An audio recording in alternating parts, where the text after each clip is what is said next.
I feel like I need to make a comment because Bob and Judy have been members of my group since 1998. I facilitate a support group for people who care for someone with a mood disorder. And some of the symptoms of mood disorders are quite similar, and I can understand why sometimes they end up in my group. But when you think about it, 14 years of them being in my group, and only 9 years ago, they actually came up with a diagnosis of borderline personality disorder. That tells me, or speaks to me, about not only the difficulty in diagnosing it, but also perhaps the reluctance that we've been hearing about today of health professionals in actually giving a diagnosis of it because of the stigma attached. So now Bob and Judy have started their own group, but my group continues to be a catchment for them. And I continue to refer them, my eventual BPD carers who come as mood disorder carers originally, to their group now. So I think that you know, I'm quite happy to keep doing that, and I think that I will be keeping doing that actually for quite a few years until BPD really comes to the foreground, as it should, along with other illnesses. It's just not there, and that's why I'm ending up with misdiagnosed carers, you know, in my group. So I just thought I must say that to you. Judy or Deb, do you want to comment? I wouldn't mind just saying something. I can't resist but to say something, if you haven't already guessed that about me. I was just thinking, I think it is a complex disorder to actually diagnose, and I think it does often present initially as a depressive kind of picture. I think the other diagnosis that often people with a borderline personality disorder actually acquire is bipolar disorder. And I think it is something about the fluctuating moods, actually. And I think it's tricky. And I'm not sure that it's always, sometimes I think it is about not wanting to diagnose somebody because of the stigma attached. I absolutely agree with you there. But sometimes I think it's actually really difficult to diagnose too. And I think my position with clinicians, I don't care about diagnosis particularly, to be perfectly honest. What I care about is who the person is and what's really going on for the person, and trying to understand that. And we talk a lot about, you know, trying to come up with a formulation, and that the formulation then should indicate the type of treatment. And more often than not, it becomes quite clear that, you know, some kind of talking-based therapy is the treatment of choice. And that can be true for somebody with a depressive illness or an anxiety illness, or, you know, that often medication is only an adjunct, really, to something else. So, but it's complex, and it's, yeah. Now may I have my turn, because you've brought something up for me. Deb, I understand, and that's what Ruth and I were just talking this morning. Our daughter, and this is the diagnosis that, as I told you, she's 16 when she first said, "I want to die, Mum." And she's now 43, and it's only in the last 2 months when I said to the psychiatrist, "So can you tell me, has my daughter got BPD or not?" Because when I asked previous 2 psychiatrists, and this is in the public system where, you know, we get a new psychiatrist every 4 months. First one, when I asked him, said, "Well, it's an Axis 2 diagnosis, you know," as if that explained everything. Okay, I let that one go. The next one, and lovely people, they engaged with us. These last 3 psychiatrists have been really great people. But the last one I asked, she looked at me as if I had 2 heads and said, "Where'd you get BPD from?" Well, you know, it was hinted at. This third one now, that our daughter only got 6 weeks ago, said, "Judy, she has schizoaffective disorder with a background of borderline personality disorder, and she happens to have a borderline learning disability." That's the diagnosis. where I blame clinicians very much, probably from the time our daughter was about 23, around about that age, and she was in and out of hospital. First diagnosis was bipolar, but then, you know, she is just such a naughty girl. Yes, she's got bipolar, but she's not behaving, she's not doing this, she's not doing that. One psychiatrist, she's willful and disobedient. That's where I blame them. I think, though, it sounds like it was an awful experience, actually, really, a horrendous experience. But if we can identify what the difficulties are and then work with the difficulties, whatever they might be, they might have some kind of auditory hallucination. They might have some mood components. They might be willful. They might be difficult.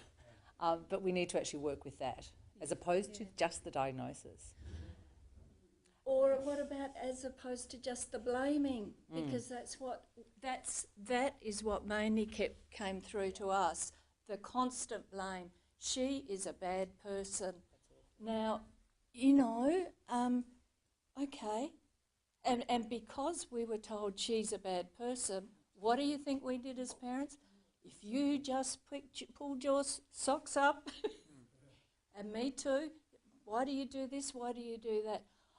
I cannot tell you strongly enough from that psychiatrist who 2 years ago took the time to tell us how she was feeling, and it was then and we treated her differently, and that's what I mean. We made mistakes. We made big mistakes. We made her illness worse.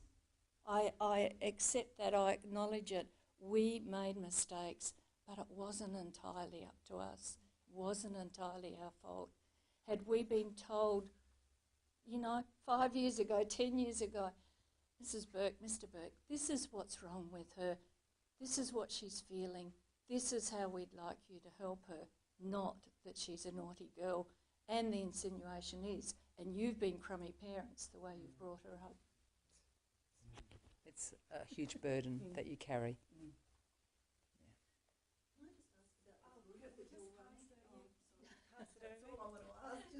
Yes, I was just want to ask about the group that you're running and how people contact you or where the information's available about it. Sorry.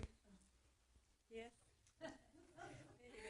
I'm sorry, we've just having brochures printed. Oh, we've got some cards. We're just having brochures printed. We're going under the MIFSA Mental Illness Fellowship umbrella, and it's just contact us. It's our home phone number. While we're on the phone, that first contact is often a counselling. As much as we can counsel, it's a counselling session too for parents, and they often say, oh my God, thank goodness we found you.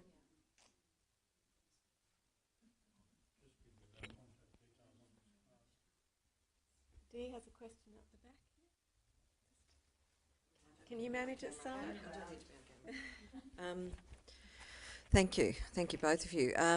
I guess as a mum in the situation, there's a moment when you want to scream from the rooftop to extended families.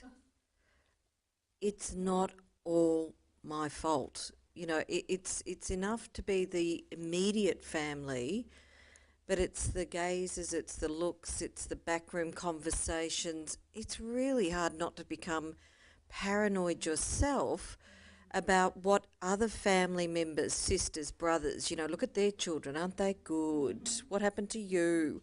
You know, all of that sort of labelling and blaming and shaming and judgment. Did you find that it really created a fracture in the broader family? I'll just wait and I'll bring you the mic. And if you want to comment, Deb. Thank you, Judy. How much do I reveal? Yes. We have another daughter who's a psychologist. Wonder why she took that. She has great difficulty. And if I'm in accepting our daughter and her sister's behaviour and the whole thing, And if I'm fair as a mum, I know that the one who's a psychologist who doesn't have a problem, she had a crummy relationship with her.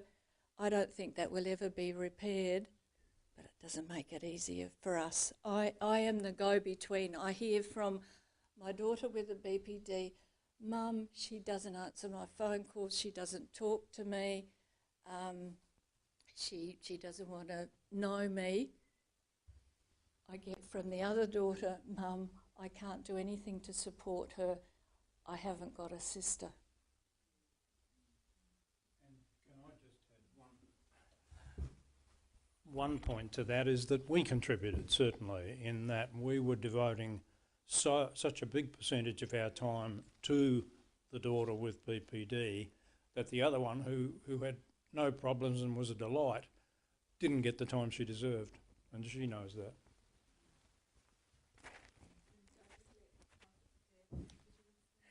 Said it all? No, just yes, we see it all the time. I think that there's huge family fractions.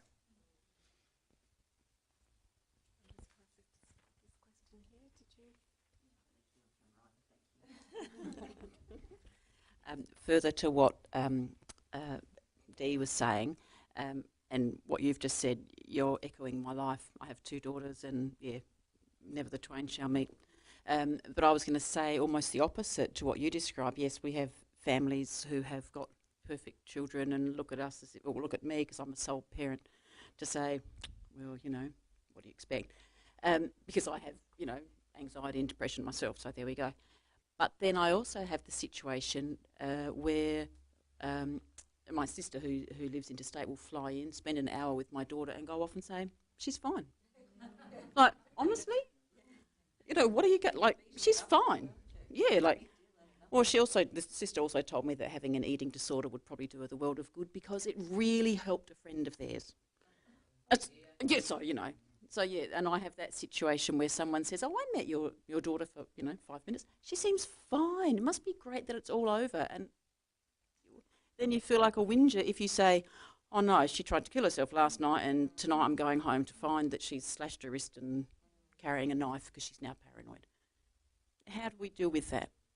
Trying to make someone understand the reality for us, whether it's Dee's explanation that, we're looked down upon, or my situation at times where it's as if we've made it up, as if we're Munchausening them or something.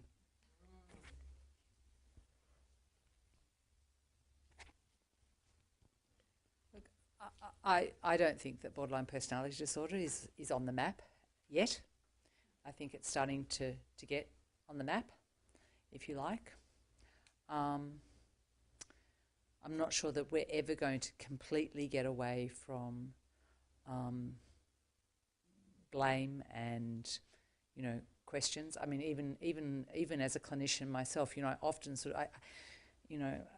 one of my colleagues said to me, the problem is, because I was seeing this family and I couldn't work out what had gone wrong in this family, for goodness sakes, And she said, your problem is that you want to pathologise. And I thought, oh my God, even though I might do it in a really nice kind of understanding, supportive way, she was kind of right, And I don't think about myself as somebody who blames anybody. I kind of think we're all a bit imperfect and can all stuff up, really. I look at my own relationship with my stepchildren and think, oh my God, did I really do that? And so I don't think we're ever going to completely get away from it, but I do think that, if we could get it on the map a little bit more, maybe it could be understood a little bit more broadly. It's a really unknown, people don't understand it, they don't know about it. My husband, he's a marine engineer, and he doesn't want to hear about my work. It horrifies, it terrifies him. So I don't want to hear about such nasty stuff. Oh, well, thanks, darling. Yeah, thank goodness I have supervisors, so, yeah. Time for one last question. Just a brief question.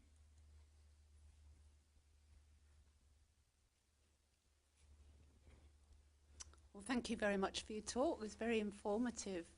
Yeah, thanks, Judy.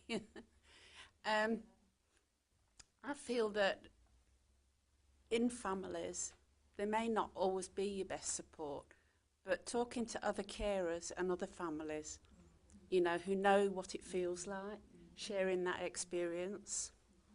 Yeah, I think that's important. My son has a mental illness. It's not BPD, but the sibling rivalry between them, the same thing happened. It's difficult. Talk to support groups and support people. Thank you. That's great. All right. Well, if we just like put our hands together and thank both Judy and Deb.